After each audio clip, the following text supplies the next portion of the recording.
Inspiration, where she's become an expert at developing engaged and passionate coaches and creating an incredible team culture. You guys, let's give it up for Micah Folsom.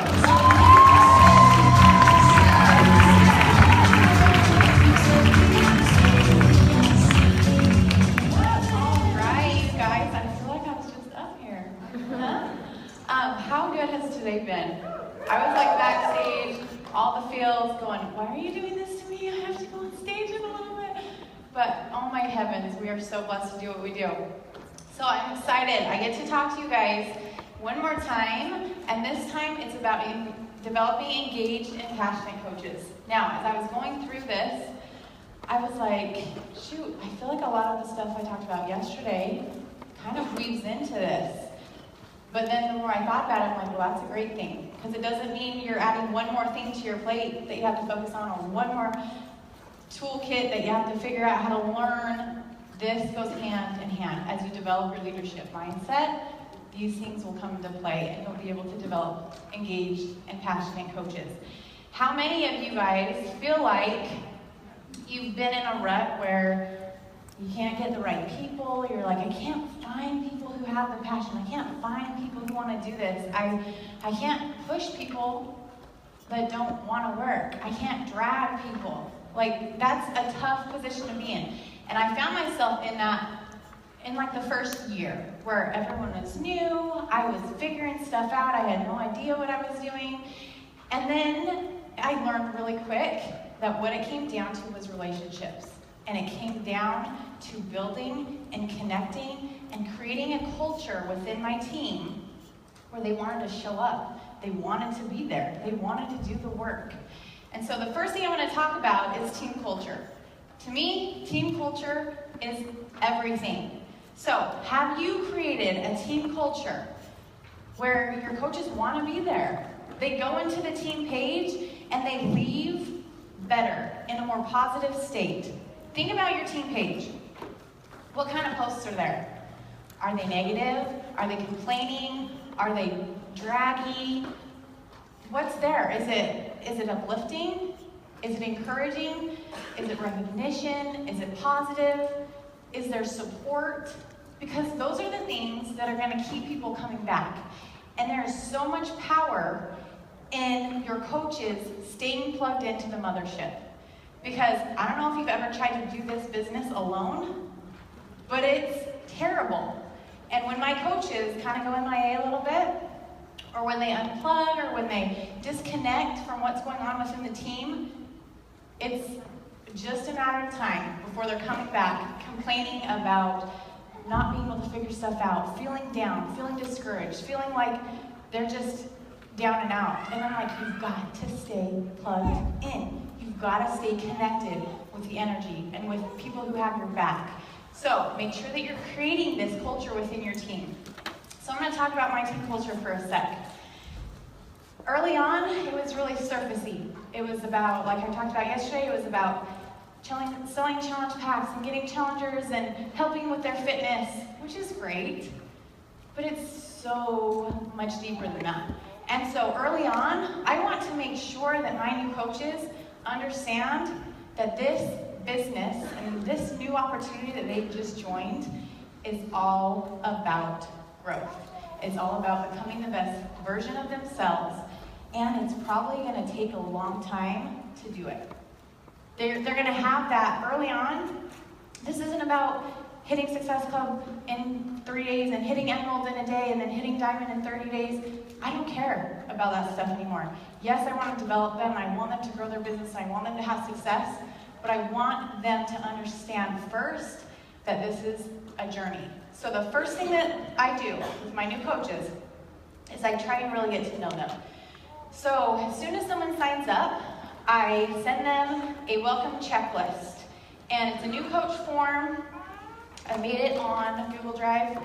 And it goes through all these things. So first it goes through some of the foundational things. It's a welcome video from me, just excited that they're there so we have that connection. Because lots of the people that are coming in, I don't know them personally. They're cold market. They're people that have reached out, or I've invited them after building the relationship or whatever. We don't know each other. So I want to really get to know them. I want them to get to know me. And is all about. Then it goes into some just foundational information about, it introduces Success Club, Emerald, how to stay active, how to set up their back office, just those things that you can kind of boom, boom, boom, boom, and go through really quick. And then it goes to an About Me form, and this is where I find out about them. And then it goes on to give them access to our team training site. So what I find out about them are these things right here. I want to know their goals. I want to know, why are you here? What do you want out of this? Like big picture and little. I ask them specifics. I want to know their why. I want to know what drives them. I want to know what's going to keep them showing up and what I can bring up again when they start to take a step back, when they start to forget why they got started. I want to know their current situation. Are you working full time? Are you a mom of triplets and a toddler and a 4-year-old, and I can understand when you're crazy? Like, I need to know those things so that I know what I'm working with when I'm mentoring them. I want to know their reservations and their fears. Why would you want to know this? There's a thing called personal development, and then I can help recommend the books and the audios and the podcasts and those things that are going to help them be intentional with their personal growth. Because if they can be intentional about those things, not just throw some books up and say, good luck, here's this, I hope it helps you, it helped Sally. No, you want to know what they're struggling with so you can help them overcome the things that they need. I want to know their love language. I talk a lot about love languages and different things with relationships and things like that because my husband and I had struggled and we had to learn these things to get to a good place. So I implement those things with my coaches. I want to know what speaks to them. Do they need words of affirmation? Do they love gifts? Do they love quality time, one-on-one, getting on calls? Because it's going to be different for each person. And then I want to know how I can best support them. I ask them straight up, do you want tough love? Do you want just honest criticism, feedback? Or do you just want and need support and encouragement? Because I promise you, if someone feeds off of support and encouragement and you give them tough love, they're going to go, oh my gosh, this is the worst thing ever, and they're going to quit. So make sure that you understand how you can mentor them, okay? I stay in super close contact with my coaches, especially my new coaches, and then it kind of goes through waves of how we interact, okay? So I'm going to walk you through this. First, I want them to know that I'm invested in their learning process. Yes, we have systems in place. Yes, we have these things. They have all the tools and the resources that they need to have success as soon as they get access to our training site and our team page. Everything is there. But does that mean I'm going to go, thanks for signing up, peace? No, I want them to know that I'm there for them every step of the way. They have the tools, they have the things, but I'm still interacting with them. I'm still reaching out and saying, hey, how's the training going? Where are you at? What do you need help with? And we're having that contact. Lots of it's Facebook Messenger. Lots of it, we have a once a month, that's all I do. I do not do GSR calls with my new coaches, one-on-one. I know that's like, oh my gosh, everyone says to do that. But for me, I tried it out for 1 month. I know I should have probably done it longer. But I tried it out for 1 month, did it with 3 coaches, was on the phone for like 45 minutes with each of them, and they all quit the next month. So I went, okay, well, I don't know if that works for me. So I just have figured out what works for me, figure out what works for you. If GSR calls work for you, awesome, do them. I think they're powerful. But I do a new coach call once a month. And my systems are constantly evolving. Like this new system that I'm talking about is something that I implemented at the beginning of the year. So it's constantly evolving.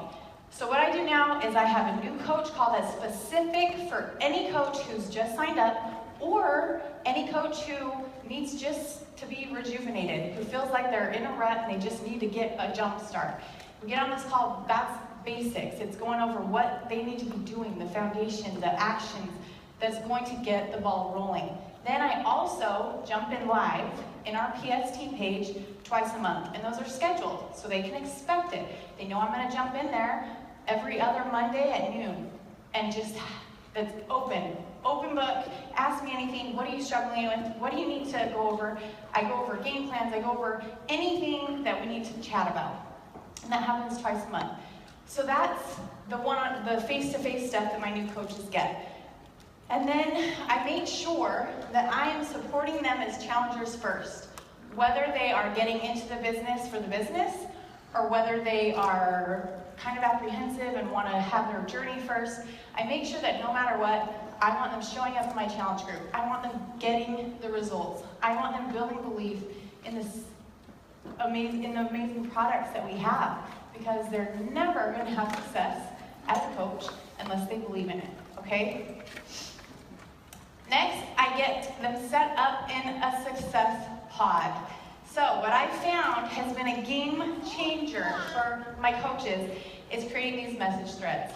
So anyone that is a business builder, anyone who has any sort of interest in working the business and helping people, they get added to my new coach message thread.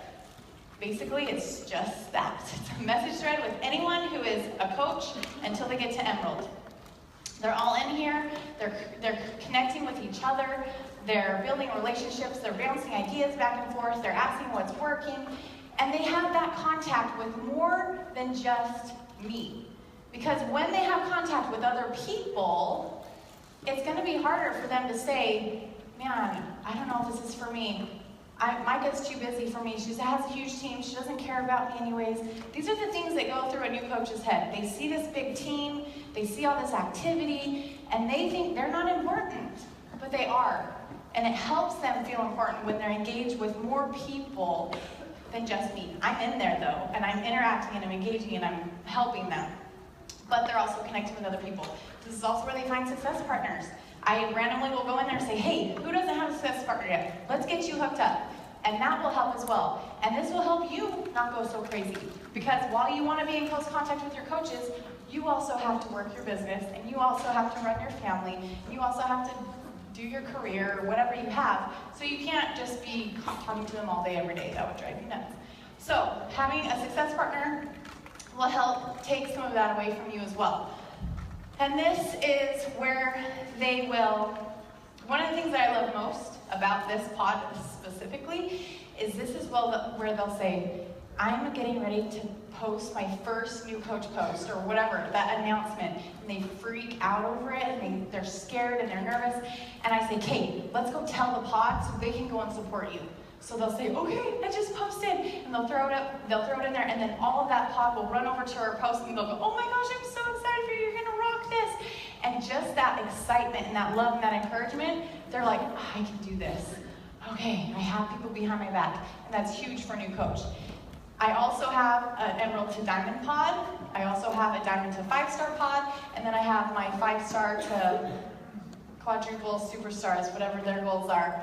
That is another pod. So this has created an atmosphere where I can mentor them and I can guide them and support them at the level and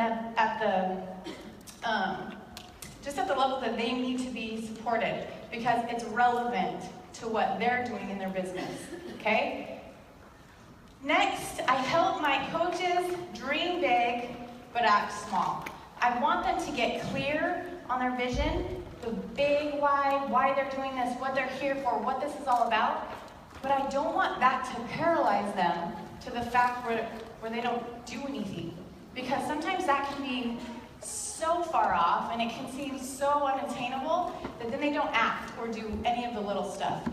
So I help them understand early that coaching is a marathon journey, it is not a sprint. They need to be in this for life, for the long haul, for the journey. And then I help them understand that stuff is gonna come up. Roadblocks are gonna come, naysayers, negativity, all of those things that come into coaches' lives, I help them expect those things so that when it comes, they're like, oh, this is what Micah was talking about. I can handle this, I got this. And then they can tell me, and I can help them through it too. I also find many reasons to recognize and empower my coaches. Any chance you get, any little milestone, when someone's just showing up like a rock star in your challenge group, shout them out. Give them that empowered feeling of, holy moly, someone cares, and I can do this. When they sell their first challenge pack, when they do their first new coach post. Whatever it is, it varies person to person. I don't shout every single new coach out that sells their first challenge pack. I would go crazy. But when I know a coach is struggling, and they've had to talk to a lot of people, and they've had to hear a lot of no's, and they finally get that first yes, you better believe I am shouting them out, and I'm giving them love, and I'm helping them understand that what they're doing matters. And one of the greatest things that I have learned over the past 3.5 years is that everything in this business comes down to relationships. Everything. What we do with our challengers, what we do with our coaches, how we share our journey, how we connect with people. Everything. So, like I said, I do not do GSR calls with my new coaches, but I try to get as much face-to-face time as possible, within reason, right? Can't hang out with them all day, every day, even though sometimes I wish I could. So I do leader calls, and I do one-on-one mentoring calls, actually 2-on-1, with my diamond and above leaders. I want to make sure that I'm giving them special time and attention that they need to grow their businesses forward. Because it's not like, oh, you're a diamond, you figured this out. You should know this stuff. That's where the fun starts. And so I make sure that now that Brig is a little bit bigger, the kids are a little bit bigger, I'm at a place where I can schedule business hours and set up calls and have a routine. And so that's what you need to find in your life. What works for you at this phase? Once you figure it out, it'll probably change in a couple months. But that's why we just need to evolve and grow and work it where we can. Anytime that we can get together as a team, I do. My family's in Utah, we're in Idaho. Anytime I go down there, I'm trying to connect with some of my coaches. I'm trying to get together with them just to go to lunch or to do whatever. But anytime you can create that connection, it's going to be valuable. When I came into town, I got off the plane. I wanted to go to the hotel and relax for a little bit. But there was a couple of coaches who wanted to meet up for lunch and who wanted to just talk about the business and talk about stuff. They're not even my PS coaches. They're in my downline. And I was like, yeah, sure, we'll make it happen. And it was so much fun. And I know that that stuff means a lot to them. So what are you doing to connect with the coaches on your team? And do they feel valued? Do they feel valued as a person, not just as a coach? Are you connecting with them about life, not just when they're losing rank, not just when they're struggling? Because one of the things that I've learned, I have a coach who was one of my rock stars. She still is, but she was sick. She got sick for like 6 months. And we were busy. We were building a business. We were helping. We have a lot of people on our team. And I would reach out to her every once in a while because I knew something was off, but she just wasn't sharing as much. I didn't really know what was going on. And I would just check in on her, not as often as I should have, though.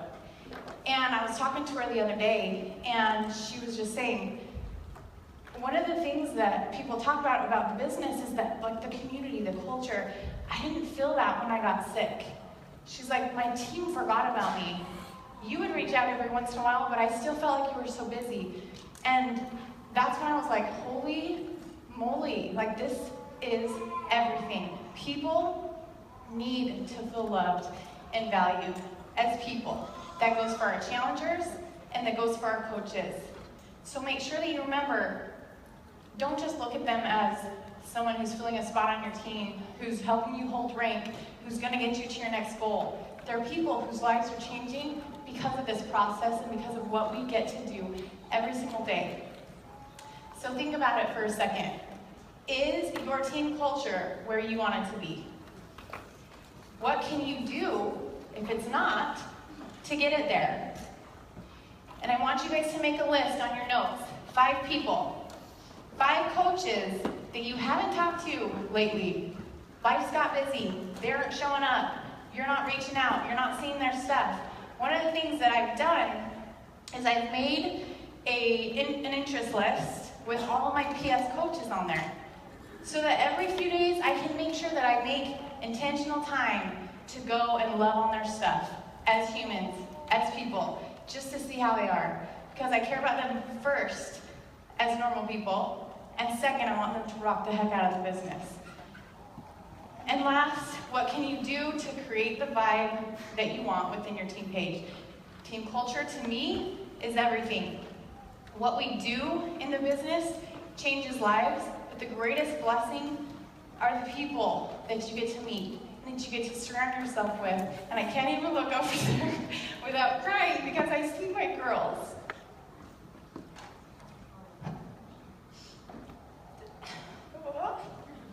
And my life is so much better because they're in it. So go find more people that you can lock arms with and change lives together. And I'm supposed to think of one word. Okay, I remember this. I'm going to tell you my word of why I do Beachbody, what it's all about. And to me, it's calling. And I think that's when everything changed for me, was when it no longer was about, it wasn't a job, it wasn't freedom. Those were things that it was early on. It was freedom. But then it became so much more than that. It became a calling. I knew that what I was doing mattered on so many levels. No matter if they ever ordered anything, ever did anything with Beachbody, we talk about our marriage, we talk about our family. Those things are changing people's lives on so many levels. And it's what makes me show up every single day. So figure out why you're doing this, and then do it every single day. Okay.